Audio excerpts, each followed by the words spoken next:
I think this is where we have to publicly thank Carrie Gold for giving me not one, not two, not three, but 4 of these gigantic vats of butter. I honestly could not tell you how many sticks this equates to. There's got to be a weight. Oh, 10 pounds. So I have 40 pounds of butter in my possession. Welcome back to Cooking for Fun, Wedding Cake Edition, Part 2.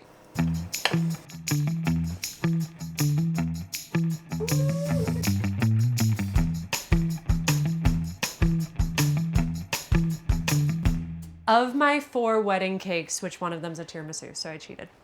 I'm kidding. Things are getting rowdy because we're now on cake number 2. This is the something borrowed cake. My sister at her wedding had a hummingbird cake. I had never had it before. It hooked me. I was like, what is this? It should not taste as good as it does. If you aren't familiar with hummingbird cake, it is originally a Jamaican recipe of a mixture of pineapple, walnut, and banana cake. Then, of course, Southern Living, this is some crazy lore. Southern Living, I think in the 60s, had to do an advertisement for American tourism to Jamaica. So the first time hummingbird cake was published in America was in Southern Living. People, of course, went crazy for it. It became their most popular recipe of all time. You might have seen a banana cake on this channel before. It's very similar, so keep it in. The ingredients that we are going to use for this hummingbird cake are 500 grams of dark brown sugar, 6 large eggs, 8 very ripe bananas, mine are not that ripe, 900 grams, 160 grams of Greek yogurt or skyr, 2 teaspoons of vanilla extract, 630 grams of either whole wheat flour or all-purpose flour, 2 teaspoons baking soda, 2 teaspoons baking powder, 3 teaspoons Diamond Crystal Kosher salt, not sponsored, and 24 tablespoons of unsalted butter. Action. I feel like it would be inauthentic to us as a channel, as a network, if we didn't brown the butter. I'm bored of it. Let's see how fast we can do it.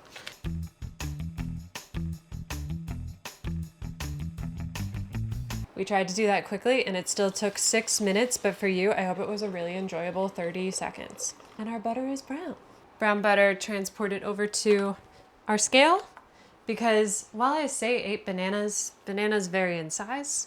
So 900 grams of bananas, and we'll see how many bananas that is. We're gonna let the stand mixer break them up for us. We have 857 grams of banana, 873, 890, 911. Perfect. You wanna show them how you're gonna sit at the wedding? Okay, well, you'll be standing with the officiant, and then you're gonna sit. Yeah, and they're gonna say these rings, and you're gonna lift your paw. There we go. Good boy. One more. This is gonna go at the lowest setting to mash the bananas in with the brown butter. That's my favorite banana trick. It's called like the bananas Foster effect because the bananas kind of get all aromatic with the brown butter. Since the brown butter is still warm, it gets all toasty, and the bananas break down in like seconds. That was a minute and a half, maybe. And then we're just gonna chuck all the wet ingredients in. Chuck all the dry ingredients in. It's just 2 teaspoons each of baking soda, baking powder, baking soda for assurance that everything has enough power to rise, baking powder to make sure that the reaction happens throughout the baking process and not just at the initial mix of acid, sodium bicarbonate, 3 teaspoons of salt, 630 grams of all-purpose flour. But Justine, some of you might be asking, how is this a hummingbird cake if there's no pineapple or walnuts in it? We'll get to that when we assemble the cake tomorrow. I have pre-prepped a cinnamon pineapple marmalade, which in my cake tests has been the most popular cake element. So that is gonna go in a hefty layer between the layers, as well as a graham cracker almond crumb. So you'll get the nuttiness, you'll get the sharpness of the pineapple, but this is just a banana cake that is like the banana cake. Let's put these into pans. Only 3 layers to this cake because I want the pineapple layer and the graham cracker layer to be pretty substantial, thick. For the record, Walter doesn't move when I'm in the kitchen. It's his way or the highway. So we're doing this from the Walter stance, widespread Walter stance. Thank you. Thank you. So we have our pre-cut parchment paper. Folding it one more time so we have a pizza slice, lining it up with the pan, and all together we're gonna say, cut further out than you think you need. Great. Every time I do this, I spray the floor and things are getting slick. Scraping down all the flour to make sure I get no flour clumps. And the best way to do this is to tear out your scale. So we're at 0 on the scale and do our first pour. It feels like a good starting place. Put it back on the scale. And that is 900 grams. Tear it out again. That was 966 grams. Teared it out one last time. 731. I did some quick math. That means we have like 2,663 grams total, which means 887 need to go into each pan. So instead of being precise and getting 887 in each gram, I'm just gonna take a little from these 2 pans and put it in that pan and everything's gonna be fine. Great. And we're gonna pop these in the oven at 350 convection for 45 to 50 minutes. Whew. Had to cut the timing down a little bit. I'll adjust it in the instructions. That was around 30 minutes. These top guys, I'll rotate them next time, but like this beautiful color is what you're looking for. I'm gonna move them onto a cooling rack in the other room, and then we'll wrap them up. Gorgeous. Ooh, these edges are nice. What do you got going over here? Nothing to see. After the wedding, I don't know where I'm gonna keep these. To wrap these, the easiest way I've found, since these are 10 inchers, they're big. So 1 line of saran wrap, definitely not cling wrap by Glad until they pay me. And then we'll put that up there. So it's a cross of saran wrap. We'll slide this one into the middle. Cross, cross, cross, and cross. No particular order. Okay, hummingbird cake, baked. See you tomorrow. Oh, hello, day 2. I call my frosting for both the coconut cake and the hummingbird cake. So if you're seeing this twice, thanks for watching all the episodes. But I call the frosting for both of those cakes a tangy vanilla frosting because it is essentially a cream cheese frosting that doesn't taste as cream cheesy as your traditional cream cheese frosting. But it is 2 pounds of powdered sugar, 1 pound of butter, 1 pound of cream cheese, 1 teaspoon of vanilla extract. It's a hard-working teaspoon. Salt to taste. And if you're familiar with working with powdered sugar, it always chooses violence as the easiest possible route. It will get everywhere very, very quickly.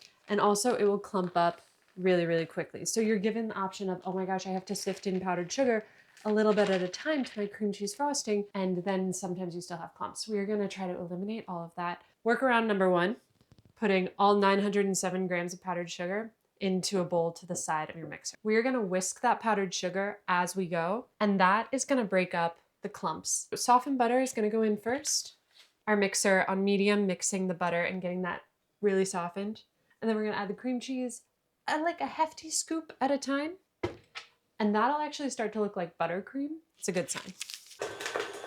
And of course, scraping down the sides. And now we're gonna start the powdered sugar process. I think it's time for the safety guard to come off. And sugar and butter together in a cream cheese frosting and any kind of frosting acts the same as it does in a cookie dough. We are now gonna kick it up a notch and it's gonna get much, much fluffy. Hummingbird cake on deck. And 2 things you didn't know that we did without you also on deck. So it would have taken so much time if I prepped the fillings, the frostings, and the cakes all together while we were filming this. So in an act of ultimate betrayal, I made the pineapple marmalade and the graham cracker almond filling without you. Luckily, they're very easy to do. So the pineapple marmalade, first I bought a pineapple. I did not realize it was pink. It's a pink pineapple. We're just gonna go with it. So sliced up the pink pineapple into chunks. I like that texture. Added it to a saute pan with a bunch of sugar and let that cook down for 45 minutes. Add a tablespoon of cinnamon. That is more than enough. And then that is how we got this. It's pink. Don't worry about it. Second thing is the graham cracker almond crumble. Just a ton of graham crackers and almonds in a food processor, add some melted butter, and then we have somewhat of a graham cracker crust that we're gonna layer together with all of the cakes. And then we're gonna layer the cakes in this cake pan, and it makes it so that first, no toppling cakes are on our watch, but also we can move things, we can press things around, and we have a really stable base. It takes cake layering from precarious to really easy, very fun. We decided that if Walter was a cake, he'd be banana. Ease it down, pull out any excess of the wrap. Okay, a healthy dollop of cream cheese frosting in the middle. All frosting out to the edges, because since there is so much filling, you're gonna want the frosting to like catch it. And the other thing that's nice about this saran wrap layer is the frosting can even go up and touch it. And that's not a big deal. I didn't know pink pineapple existed, but I did some research and it does. It tastes like pineapple, but it looks like pink lemonade. See how this is already a hefty serving? Half of this is gonna go in the center. We're really straying from the original hummingbird cake recipe, but the essence is there. And isn't it all about the spirit of something borrowed? I love this because it looks like I don't know. Pizza. Yeah. I get to decide which of these baked the most evenly. Don't film this, I'm the one deciding.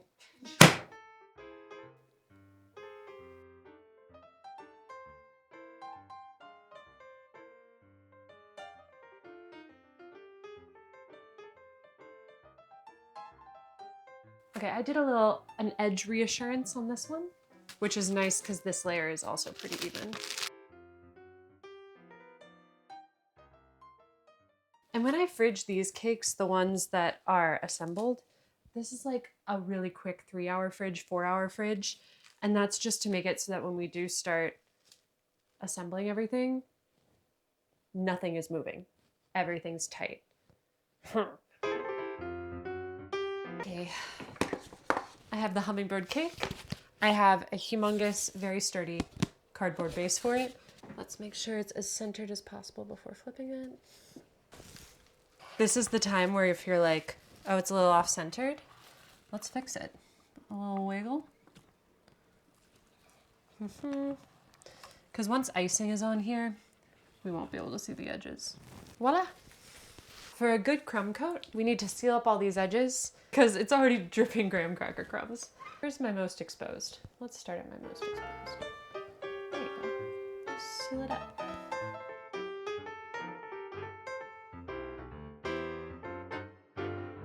Let's check. One more. Nice. Okay, I'll rescue them. Come on up. Come on. After learning how to do crumb coats, I have the highest respect for anybody who's ever made a naked cake. And my sister, full chest, was like, I don't like naked cakes. And I was like, you are being so rude to women who work so hard.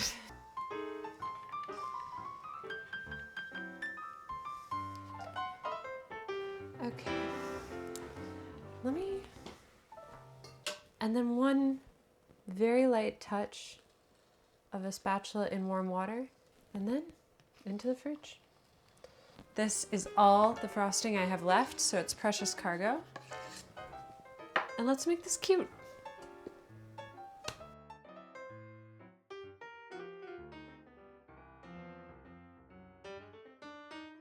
I'm not the worst icer. I'm also not the best. And also we are working under a little bit of a time constraint, so I'd really fuss with this if I could.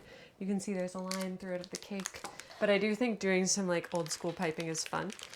So I like to fold up the edge of my piping bag. And if you are also new to piping, but you want a really good result, the bigger the tip, the better the result.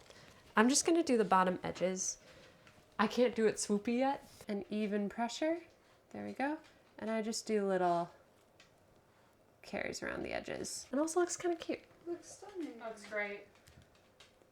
Make it even. Okay, not bad. Not bad. We're still cooking. We're still cooking. Nice! Woohoo! Woohoo! Opening music. I don't even know what the opening music is. I don't know how good.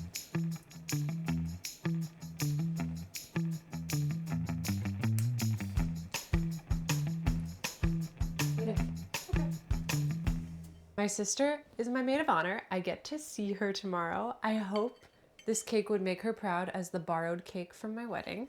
Also, shout out to her for being a great sister for not being mad that I'm taking her wedding cake flavor. In previous testing, this has been a fan favorite, and I can see why. The pineapple comes out tart-ish, but the cinnamon brings it all back, and the banana just makes sense.